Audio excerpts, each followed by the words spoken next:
Hi there, it's the Resourceful Coach, and what we're going to talk about today is generating in your shot, a more consistent shot, but how we can also create power. I'm going to follow this a little bit on. We talked about one of my videos as the plane of the swing.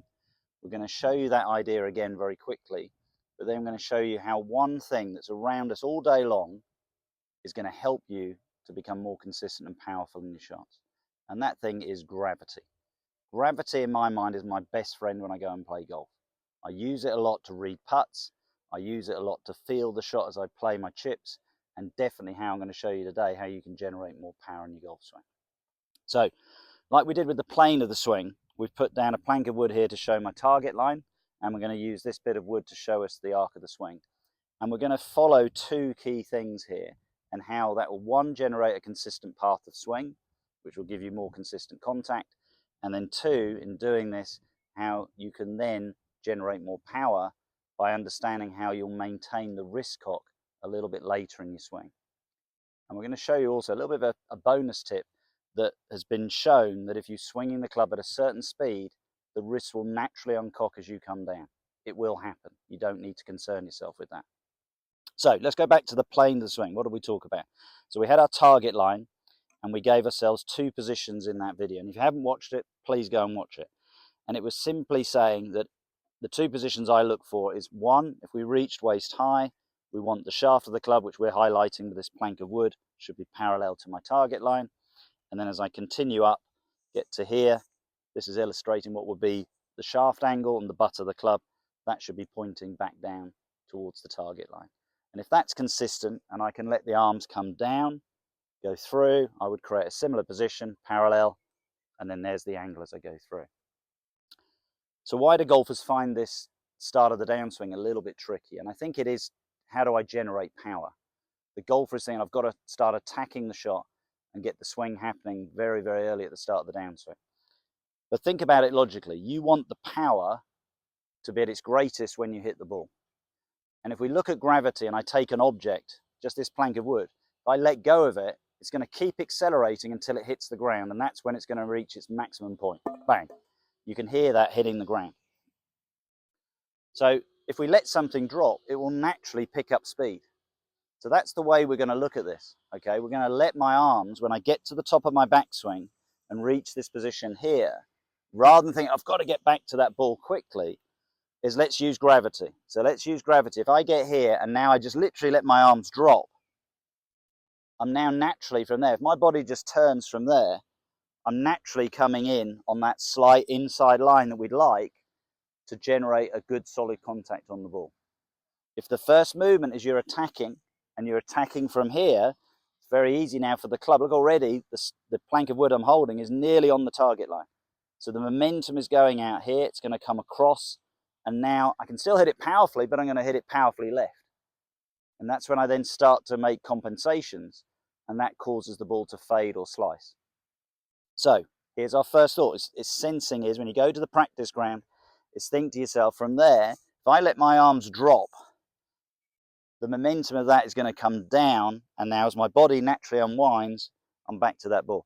And it's very difficult, unless you do this with your body, it's very difficult when you drop for the club, the end of the piece of wood here, to go behind you, to be too shallow. There are only two ways that you can really shallow off too much. If your body stands up and you let it drop, there's one. Number two, you do what I call a little bit of a cheat with your wrists, and you sort of feel then you're flattening the club off with your wrist. So if you get to the top of the backswing, we use our 2 points, parallel, set the club. Now from there, if I just let it drop, feels like my arms are just vertically dropping, then what's going to happen? There's my path. So that's going to create part number one, the consistency of the swing. Now if we turn the other way, and we look at it, and this plank of wood isn't going to show it up so much, so I may go to club in a minute, but you'll see it with the plank of wood.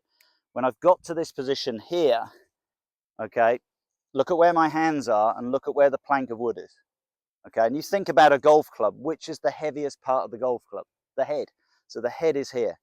So if we let gravity take over, in theory, the head of the club should drop that way. It should drop down. It shouldn't be doing this. The biggest thing I see is golfers, again, they get to the top, they want to attack.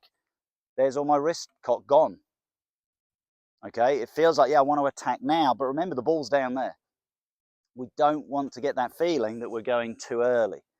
Okay, the importance is set that angle. If you watch a tour player and you look at the position here, it looks like a right angle created through the shaft of the club, this plank of wood, and my left arm. And what's happening is, as he gets to here, he's still got it. I'll tell you what, he's still got it here. And here's the good news. If you're swinging that club approximately 50 miles an hour, which I would guarantee near enough every golfer is doing, that wrist is going to naturally uncock. So if you're trying to get it happening here, what's going to happen is you're probably going to collapse as you get to the ball. You're going to get some very indifferent shots there. But if you maintain that angle, just look at, do it in slow motion, just relax. Again, gravity's your friend. Let it come down. You'll see how that piece of wood is just naturally unwinding as it comes down into the shot. And that's just basically the weight of the club. The only way you won't do that is if you do a very slow motion swing and you grip it really tight. Yes, you may hang on to that angle. But at speed, that won't happen. The weight of the club, centrifugal force, will pull that club down and you will release the club. So the important thing to think is don't feel like you've got to start flicking your wrist. Gravity's your best mate. If you get to the top, feel that position. From there, you can see, look at the right angle I'm keeping. The longer I keep the weight of the club head, in this case the piece of wood there, the longer I keep the wrist cock. It's got to then go at some point. It will. It will do it for you. So your best friend in your golf swing, as I said, people watch my swings. I had lots of comments thinking, how can you hit the ball 250 yards with a 3/4 swing? It's because I'm actually using physics. I'm using gravity. I'm using this natural speed and force to accelerate as it comes down. There's no feeling of trying to force the shot. So let's look at those points. So we go back to our plane of swing. Number one, parallel. Number two, point the shaft of the club, the piece of wood, back at the line. You can see if I just turn this way quickly, there's my right angle. Perfect. Now, I'm going to naturally swing a little bit further than that. Now, if I let that drop to start with, the arms are going to come down the right line and then the wrists will uncock. And it's a great way as well, do this on the practice ground, to sort of feel the weight of the club head. The club head is the thing that hits the ball. I get so many golfers when you suddenly get them feeling the club head, goes, I've played 20 years and never felt the weight of the club head. Wow, that's going to be very difficult to get the club head consistently back to your ball. So you'll find in doing this, because you're trusting gravity, everything will start to soften up. Okay, look at the swings we like to look at, the Luke Donalds, the Ernie Els. They look effortless. It's that drop. They're the swings we should be looking at. You don't want to be starting to look at Hovland's swing. You don't want to be looking at DeChambeau's swing. They're far too aggressive. You're not practicing 6 hours a day. But if you can get the image of, say, Ernie Els' swing, Fred Couples' swing was always the swing when I first started teaching. Everybody wanted this lovely drop. What he's doing, he's creating tremendous energy from actually keeping the wrist cock, because he's letting really gravity take over. He's not suddenly attacking from the top. So I've known for my swing, it creates a far more consistent game by using gravity. If I'm trying to force the shot, generally it doesn't work out too well. So by looking at it, the key thing is put these two ideas together. Plane of the swing, parallel, angle of the shaft, drop the arms.